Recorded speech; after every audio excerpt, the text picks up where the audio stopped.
I'm Emily Bonnett, and here is my English autobiography. Here is my journey into reading, stories, writing, discovering, imagining, and finally, teaching. From a young age, I loved stories. I was obsessed with Disney movies and stories of fantasy and wonder. I loved the idea that there might be something else to be imagined than what is right in front of me. This love developed in me while my understanding of literature also grew. It was easy for me to grow in this way because I had strong roots. I consider myself a lifelong reader because of the love of reading that was implanted and understood within my family. I have countless memories of my mom saying goodnight to me and then seeing her light on in her room because she herself never went to bed without reading her latest novel. My mom could read a novel a night and made sure to read to me as soon as I was interested. My parents encouraged me to read even before I understood what I was reading. They saw my love for fantasy stories and oral stories and understood that it could be transferred over to written work. My mom was always going on to the next book, the next topic, with her reading choices becoming even more vast and complex. As a reader all the way up to my teens, my mom and I would spend days in the summer going to the local library and finding different books to borrow and share with each other. My mom was my fiction inspiration, and my dad was also passionate about stories, but when related to real people. He would and still collects biographies of famous historical figures, athletes, and musicians. Like my mom, my dad was always quick to share interesting ideas of his books that he thought I might be interested in. Because of this development at an early age, I was able to meet some of the outcomes that were set out for me in my English language art classes, even in elementary school. Looking back, I am able to understand that IRPs, which stated that effective readers read, both collaboratively and independently, and comprehend a variety of literary texts, were easy for me to meet throughout elementary school all the way to high school. Other IRPs, which state that students should be able to, quote, read for sustained periods of time and that they read for enjoyment and to increase fluency, end quote, were also able to be met by me because of my family's introduction and encouragement to read. This is a good lesson for me as I enter into what it means for me to be an effective ELA teacher. Good readers read, which means that good readers read at school as well as at home. When parents encourage their children in these IRPs before their children actually have to learn, allows those students to become more effective in other areas of their classes. In elementary school, I continued to enjoy English and continued to read on my own time, but nothing really grabbed my attention. Nothing pulled me aside and showed me that English could be more than reading stories and enjoying them for myself. In the lower mission of Kelowna where I grew up, elementary school went from K to 7, and then the two closest elementary schools joined together at high school, which went from grade 8 to grade 12. My class consisted of about 200 students when we all graduated, which was small compared to a lot of other schools in Kelowna. An impactful literary moment occurred when I entered high school in grade 8 in Mr. McTavish's English class. I had an English 8 and Socials 8 class back-to-back with the same teacher and the same classmates. Mr. McTavish was a brand new, young teacher who would spend most of his young adulthood playing competitive basketball. This was a regular English 8 class. Although I loved reading, I did not really have any desire to pursue honors English like some of my other friends. The book that changed that mindset was one many of us have read, The Outsiders by S.E. Hinton. At this point in my life, I was very interested in the 1950s and the 1960s. The style, the glamour, and the cultural aspect of this time, especially within the United States, fascinated me. I completely fell in love with this story. I remember loving hearing about this era that I was so fascinated with in relation to teenagers. They were different from me, but yet also so relatable. As Ponyboy was coming of age and beginning to understand himself and his social and familial circumstances, my classmates and I were beginning to come into our own form of responsibility and understanding of the world. Also, because of Mr. McTavish's experience and preparation with social studies, this book was explained in the context of which it was written and the time it took place. I felt like for the first time I was reading a book in school that was as exciting and special as one that I would have picked out for myself. This class was also impactful because of the atmosphere Mr. McTavish created. Most of my class consisted of students from the other elementary school or peers who I had known for some time, but with whom I did not have a close relationship. Mr. McTavish was aware of this and worked to make us comfortable with each other through collaborative assessment. One exercise that we did was create a short draft of a piece of student-generated fiction and then spend half a block switching seats and reading each other's work, giving positive feedback and asking questions in ways that were helpful. Mr. McTavish also created an environment of silent reading. He allowed us to bring in our books for our daily silent reading, and like stated in Frank Serafini's book, Reading Workshop 2.0, Supporting Readers in the Digital Age, he was allowing us to become, quote, lifelong independent readers by taking ownership of our own reading lives, end quote, page 30.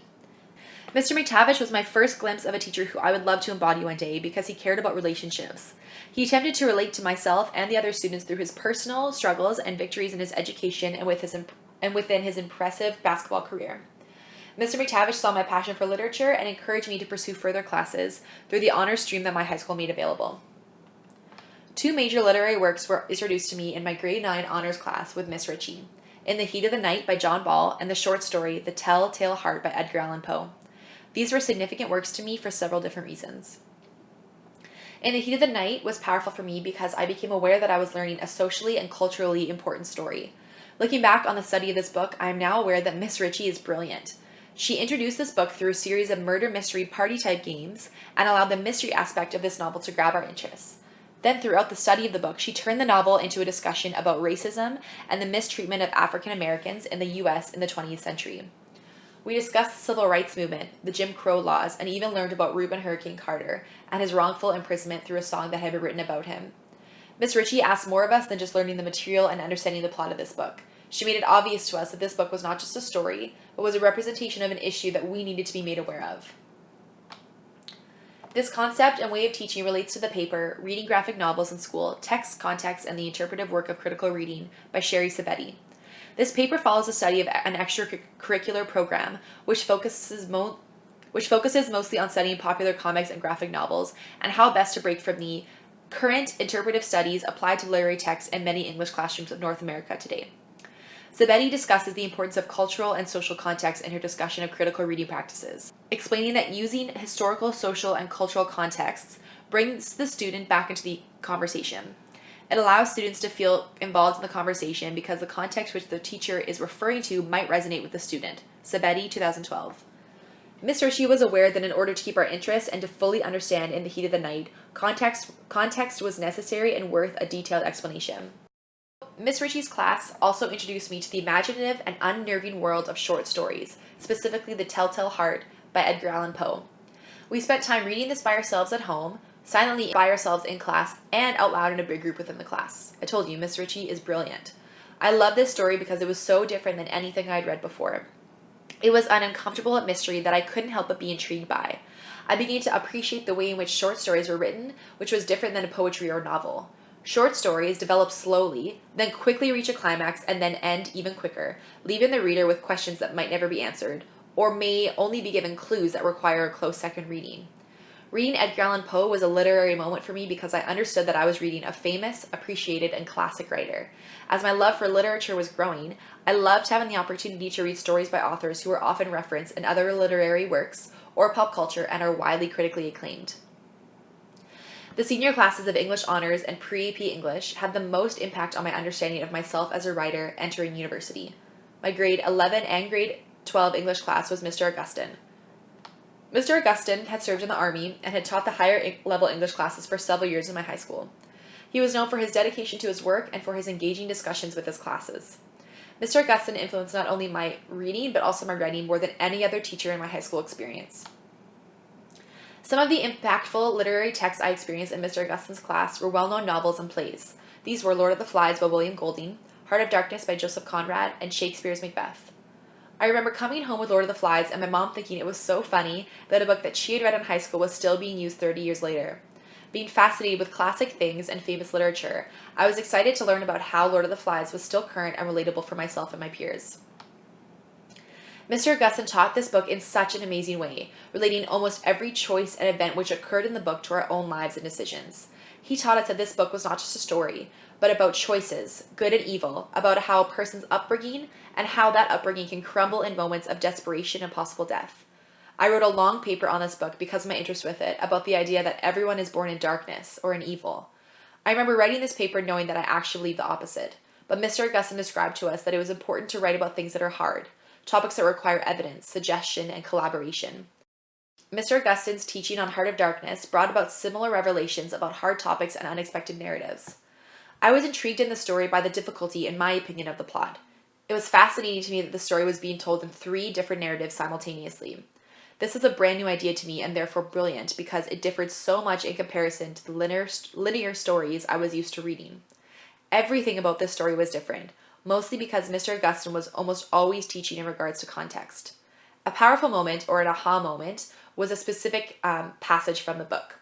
This is when Marlowe meets the two women knitting. It was one of the most powerful and interesting passages I'd ever read. I'm going to read it right now. In the outer room, the two women knitted black wool feverishly. People were arriving, and the younger one was walking back and forth introducing them.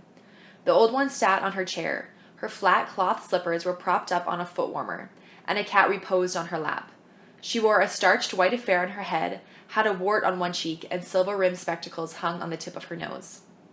She glanced at me above the glasses. The swift and indifferent placidity of that look troubled me. Two youths with foolish and cheery countenances were being piloted over, and she threw at them the same quick glance of unconcerned wisdom. She seemed to know all about them and about me too. An eerie feeling came over me. She seemed uncanny and fateful. Often far away there, I thought of these two guarding the door of darkness, knitting black wool as for a warm pall, one introducing continuously to the unknown, and the other scrutinizing the cheery and foolish faces with unconcerned old eyes.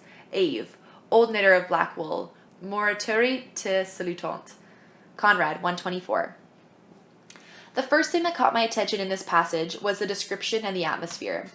Conrad not only states that the room is eerie, but describes the situation in such a way that the reader can experience Marlowe's discomfort almost immediately.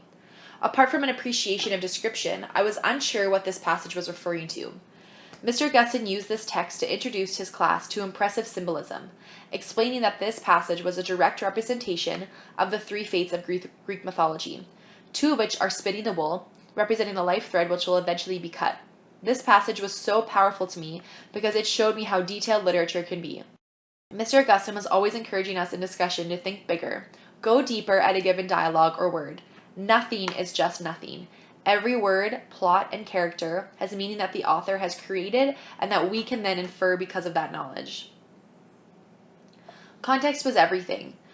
Mr. Guston wouldn't just ask, what does this mean? He would also ask, why is this here? Why did the author choose this moment to use this phrase?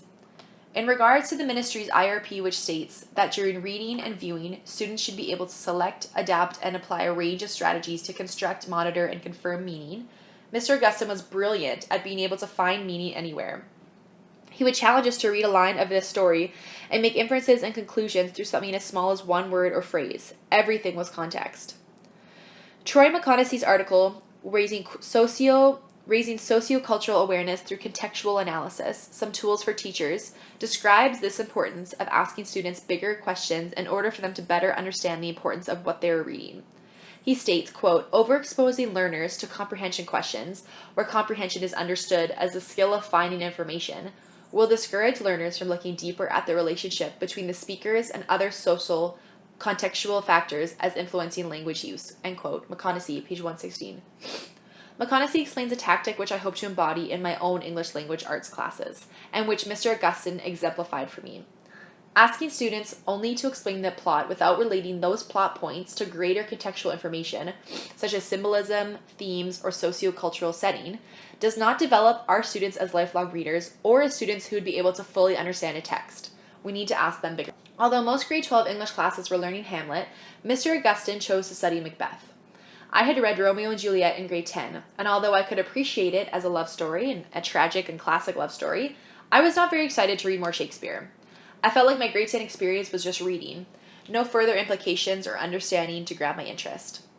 I found Macbeth really hard to understand at first. Although we spent time reading out loud in the class, I was struggling to understand any of the words or even the basic plot. This play was a literary moment for me because it represented a moment in which I took ownership of my learning and understanding. I went home one day and instead of reading the actual dialogue of Macbeth, I spent time researching it online with my brother. We would look on Wikipedia, SparkNotes, other websites, and he would describe to me the detailed plot of Macbeth so that I could actually understand what was going on. After this, I was able to go back to school and engage in conversation about the play and further understand the implication of the dialogue. Macbeth was also impactful for me because of what I believe to be one of the greatest characters ever written, Lady Macbeth. I loved the suspense of this story and the power which Lady Macbeth embodied, while still being in a state of fear in this play. Mr. Guston showed us how powerful a woman could be in a play, and how she disembodied so much agency and so much power over the other characters in this play, while still being weak and still being flawed. Mr. Augustin did a fantastic job of showing us several clips of the play and specifically Lady Macbeth. The narrative came to life for us as we could read a line of dialogue and then see it portrayed on screen or stage immediately after. Finally, Mr. Augustin was impactful because his biggest mission as a teacher was to make us better writers. Almost every day we wrote, collaboratively, creatively, in prose, or as an analysis. One of our quizzes consisted of one line of Banquo's dialogue from Macbeth. Using the play and online research, Mr. Augustin asked us to pull apart what this sentence might mean. We were meant to describe the meaning of each word in the line, the impact this line may have because of who is speaking and who is being spoken to, and why it's important in its location in the play. Afterwards, we had an assessment that wasn't necessarily based on whether we got it right or wrong, but it was just based to create conversation. Then Mr. Augustin described to us what this might be meaning. Mr. Augustin's approach to writing aligns with what Serafini refers to as scaffolding. Serafini states, quote, "As readers work to develop their own strategies, we guide them through the process, scaffolding their attempts through our responses to their efforts," page 31. Mr. Augustin would give us long periods to work on our essays, encouraging us to work through sentences or ideas with him. We would often hand in 3 or 4 drafts with direct assessment before handing in a final paper. It was clear he wanted us to succeed, but more importantly, he wanted us to leave his class with better skills and confidence as both writers and readers. University was exciting for me as an English student because my classes consisted of other people who held the same appreciation of literature as me.